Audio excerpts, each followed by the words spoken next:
Hello guys, next episode के start से पहले आप लोग मेरे चैनल को सब्सक्राइब कर देंगे। इससे नेक्स्ट एपिसोड को स्टार्ट करते हैं। शैन के अंकल की तबीयत खराब होती है, पर इस बात का शैन को बिल्कुल भी पता नहीं होता। यहाँ तक कि वो तो एंजॉय करने के बाद सो रहा होता है और लिन तो उसकी बर्थडे के लिए केक भी लेकर आ जाती जो उसकी 18th बर्थडे थी। पर इतने में लिन उसके मोबाइल पर देखती है कि हॉस्पिटल की तरफ से कॉल आ रही है और वैसे हमें दिखाया जाता है कि शैन बगैर कुछ सोचे समझे बस हॉस्पिटल की तरफ भाग रहा होता है और साइकिल पर जा रहा होता है। रास्ते में गिर भी जाता है, फिर से साइकिल के बगैर हॉस्पिटल की तरफ भागने लगता है। हॉस्पिटल जब पहुंचता है तो रूम में देखता है तो वहाँ पर उसके अंकल नहीं होते, तो वो रिसेप्शन से पूछने के लिए जाता है, जहाँ से उसको पता लगता है कि वो पहले से ऑपरेशन थिएटर में पहुंच चुके हैं क्योंकि उनके लंग्स का मसला बढ़ता ही जा रहा था, जिसकी वजह से ऑपरेशन करवाना पड़ा। अब ऑपरेशन थिएटर के बाहर शैन भी जब बैठा होता है तो लिन भी उसके पास आ जाती है, पर जैसे कॉल सुनने के लिए उसके पास से उठकर जाती है तो शैन सुनता है कि किसी की डेथ हो गई है। ये सुनकर उसे रहा नहीं जाता तो वो भी वहाँ से चला जाता है क्योंकि उसे लग रहा होता है कि उसके अंकल की भी डेथ हो जाएगी। अब लिन को जब वो नहीं मिल रहा होता तो वो भी शैन के पास ढूंढते ढूंढते पहुंच जाती है। उसे जाकर कह रही होती कि कुछ भी नहीं होता, देखना अंकल ठीक हो जाएंगे, तुम क्यों ना विश कर लो, तुम्हारी तो आज बर्थडे है ना, जो विश करो वो पूरी भी होती है। पर शैन लाइटर को ब्लो नहीं कर रहा होता, जिसे देखकर लिन उसे बताने लगती कि तुम्हें पता है कि मैंने तुम्हारे लिए क्या सरप्राइज अरेंज किया था। मुझे तुम्हारे अंकल की कुछ वीडियोस वगैरह मिली थी जब तुम पहली बार साइकिल चलाना सीख रहे थे। उन वीडियोस को मैंने कंबाइन करके तुम्हें दिखाने का सोचा था, पर मैं पहले तो तुम्हें नहीं दिखा पाई, पर अब मैं तुम्हें दिखाना चाहती हूँ। ये कहकर उसको अपने मोबाइल से दिखाने लगती है। शैन भी उस फुल वीडियो को देखने के बाद सोच लेता है कि वो अब अपनी बर्थडे विश करेगा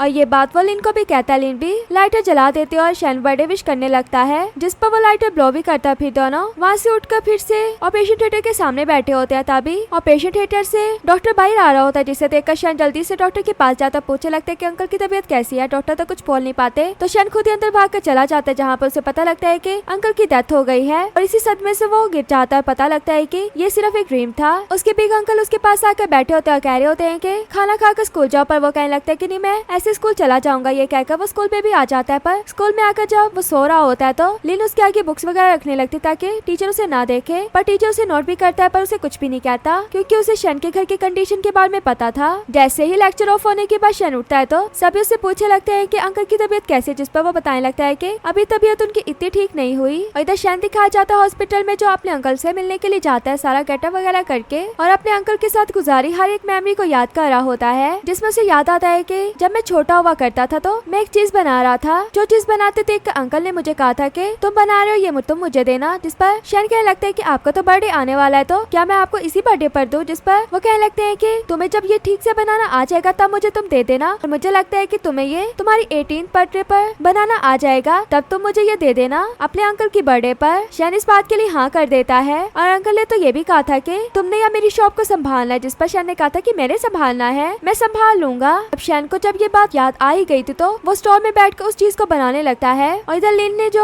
सबको कहा होता है कि तुम लोगों ने स्टोर पर जाना है और स्टोर को चलाना भी है ताकि हमारे पास रेंट के पैसे इकट्ठे हो जाएं, इसलिए वांग और सॉन्ग दोनों ही स्टोर पर जाते हैं। पर जैसे स्टोर के डोर को ओपन करने लगते तो पता लगता है कि डोर तो पहले से ओपन है। इस बात से उन्हें लग रहा होता है कि घर के अंदर चोर होगा, पर जैसे ही स्टोर के अंदर जाते हैं तो पता लगता है कि वहाँ पर चुप करके शैन अपनी चीज को बना रहा है। ये देखकर दोनों ही बाहर आ जाते हैं। इतने में वहाँ पर लिन भी आ जाती है। लिन उन्हें कहने लगती कि तुम दोनों अंदर क्यों नहीं गए, जिस पर वो कहते हैं कि शैन हमें थोड़ा अपसेट सा लग रहा है तो इसलिए हम उसके पास नहीं गए। अब लिन ये बात सुनने के बाद विंडो से पहले उसको देखती है, फिर उसके पास चुपचाप जाती है और खाना रख के एक नोट भी लगाकर वहाँ से आ जाती है। अब शैन जो एक चीज बना रहा होता है वो ठीक से उसे बन नहीं रही होती और फिर जब वो उठकर पीछे देखता है तो उसके लिए पहले से खाना पड़ा होता है। और फिर जब शैन हॉस्पिटल में होता है तो लिन भी उसके पास हॉस्पिटल में आ जाती है। यहाँ तक कि टेबल भी लेकर आई थी और साथ ही साथ उसके लिए बुक्स भी लेकर आई थी ताकि वो शैन को पढ़ा दे और उसके एग्जाम गंदे ना हो। वो मेन पॉइंट्स बता रही होती है। इतने में वहाँ पर सॉन्ग भी आ जाता है जो उसके लिए खाना लेकर आया था और साथ साथ ये भी बताता है कि वांग ने तुम्हारे लिए कपड़े भेजे थे। अब ये सब कुछ देखकर शैन कहने लगता है कि थैंक्स, आप लोग मेरी इतनी केयर कर रहे हो। पर सॉन्ग कहने लगता है कि थैंक्स तो तुम लिन को कहो जिसने ये आइडिया दिया था। अब इसके बाद सभी मिलकर खाना खा रहे होते हैं। फिर उसके बाद लिन दिखाई जाती है जो शैन को एक जगह पर ले आते हैं। कहने लगती है कि अगर हम इस बलून से एक विश करेंगे तो ये विश हमारी जरूर पूरी होगी। इस बात पर शैन भी उस बलून पर अपनी विश लिख देता है और दोनों उस बलून को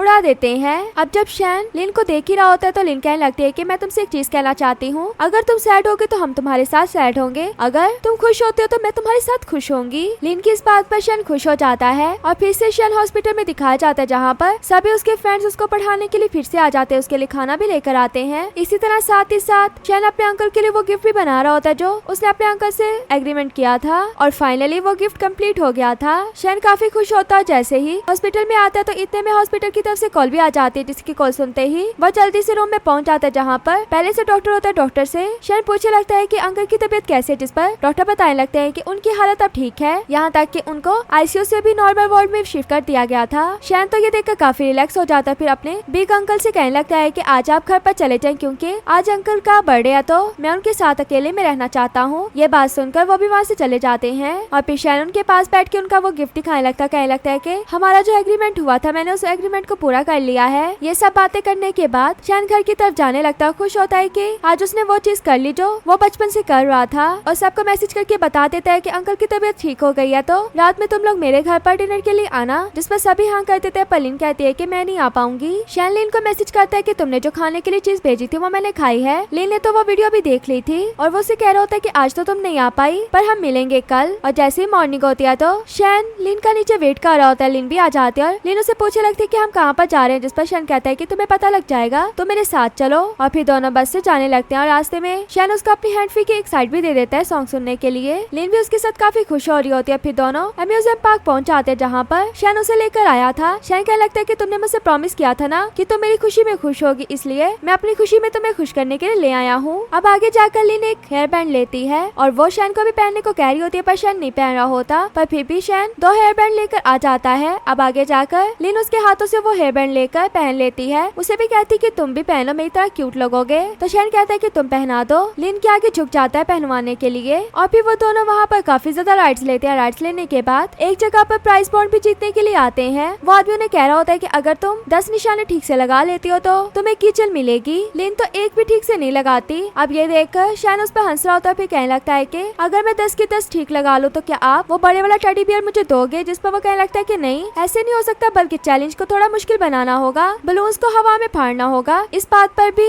शैन हाँ कर देता है क्योंकि उनके पैसे भी उनको वापस मिल जाने थे और वो टेडी बियर के साथ वो किचन भी मिल जानी थी। शैन भी बलून्स पर निशाने लगाना स्टार्ट कर देता है। सभी लोग वहाँ पर इकट्ठे हो गए तो सभी इससे काफी इम्प्रेस होते हैं क्योंकि उसका एक भी निशाना गलत नहीं गया था। और 10 के 10 बलून फाड़ने के बाद शैन कहने लगता है कि आपने जो बात की थी वो आप क्या दोगे? जिस पर दुकान वाले के दिल में आ रहा होता है कि मैं इन्हें ना ही दूं, पर लोगों की वजह से उसे वो टेडी बियर भी देना पड़ता है और किचन भी, और साथ ही साथ सारे पैसे भी वापस करने पड़ते हैं। लिन तो वो लेने के बाद काफी खुश होकर जा रही होती है और इन दोनों में बहुत क्यूट सी फाइट भी होती है जिसमें ये दोनों साथ में कुछ सेल्फीज वगैरह भी लेते हैं। और इसके बाद लिन शैन से कहने लगती है कि अपनी कीज दो। उसकी कीज लेने के बाद किचन उसकी कीज में लगा देती है और उसको कीज देने के बाद वहाँ से भाग जाती है, जिस पर शैन भी स्माइल कर रहा होता है। अब दोनों जब दूसरी राइड पे बैठे होते हैं तो वहाँ पर लिन उससे पूछे होते हैं कि तुम्हें ये सब करना कैसे आता है? तो वह कहने लगता है कि शूट करना नहीं बल्कि मुझे और भी बहुत सी चीजें आती हैं, क्या तुम सीखना चाहोगी? जिस पर लिन दूसरी तरफ फेस कर लेती है और कहने लगती है कि कौन ही सीखना चाहेगा, और स्माइल कर रही होती है। शैन भी स्माइल कर रहा होता है। दोनों एक दूसरे को देखकर स्माइल करने लगते हैं। और फिर शैन जब वापस घर पर आता तो पहले से ही वांग और उसका सॉन्ग वेट कर रहे होते हैं। सॉन्ग जो पहले से नोट कर लेता है कि उसकी कीज में एक टेडी बियर लगा हुआ है और वांग जो स्टोर के अंदर जाने के बाद नोट करता है, पर उससे आकर शैन अपनी कीज को ले लेता है। कहने लगता है कि ये मेरी है, तुम्हें कहा है ना गंदे हाथ चीजों पर नहीं लगाया करो।